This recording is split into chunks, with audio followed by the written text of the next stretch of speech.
ഇന്നലെ YouTube open ആക്കിയപ്പോൾ തന്നെ എൻ്റെ ഫീഡിൽ വന്നിട്ടുള്ള ഒരു വിഭവമാണ് കേട്ടോ ഇത്. അപ്പോൾ ഇത് നമ്മുടെ മഷൂറ ഉണ്ടല്ലോ, മഷൂറ ബഷി, അവർ ബഷീർ ബഷിക്കും സുഹാനക്കും ഈ ഒരു വിഭവം ഇതുപോലെ ഒന്ന് ഉണ്ടാക്കി കൊടുക്കുന്നത് കണ്ടപ്പോൾ ഒന്ന് ട്രൈ ചെയ്ത് നോക്കണം എന്ന് തോന്നിയിട്ട് ചെയ്യുകയാണ് കേട്ടോ. അപ്പോൾ ആദ്യമായിട്ടാണ് ഈ ഒരു രീതിക്ക് ട്രൈ ചെയ്യുന്നത്. അപ്പോൾ ആദ്യം തന്നെ ഒരു തക്കാളി എടുത്തിട്ടുള്ളൂ, അതൊന്ന് ചെറുതായിട്ട് മുറിച്ചെടുക്കുന്നുണ്ട്.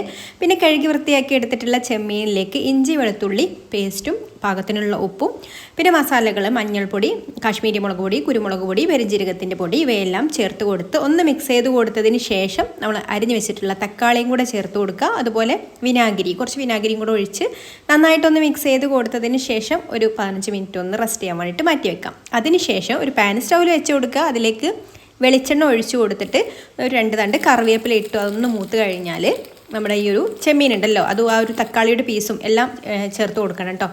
എന്നിട്ട് ഒന്ന് ഫ്രൈ ചെയ്തെടുക്കുക. ഒരു സൈഡ് റെഡി ആയിട്ട് വരുമ്പോൾ തിരിച്ചിട്ട് കൊടുക്കുക. അപ്പോൾ ചെമ്മീനിൽ ഇങ്ങനെ വെള്ളമൊക്കെ ഒന്ന് ഇങ്ങനെ തിളച്ച് വരും കേട്ടോ. ആ ചെമ്മീനിൽ നിന്ന് ഇറങ്ങുന്ന വെള്ളം അപ്പോൾ അതൊക്കെ ഒന്ന് വറ്റി ഇതുപോലെ ഒന്ന് മൊരിഞ്ഞ് കഴിഞ്ഞാൽ നമ്മുടെ അടിപൊളിയായിട്ടുള്ള ചെമ്മീൻ ഫ്രൈ റെഡിയായി. നല്ല ടേസ്റ്റ് ഉണ്ട് കേട്ടോ കഴിക്കാനും. ഇപ്പോൾ ഇഷ്ടമായിട്ടുണ്ടെങ്കിൽ ലൈക്ക് ചെയ്യാനും കൂടുതൽ റെസിപ്പീസിൻ്റെ പേജ് ഫോളോ ചെയ്യാനും കൂടി മറക്കല്ലേ.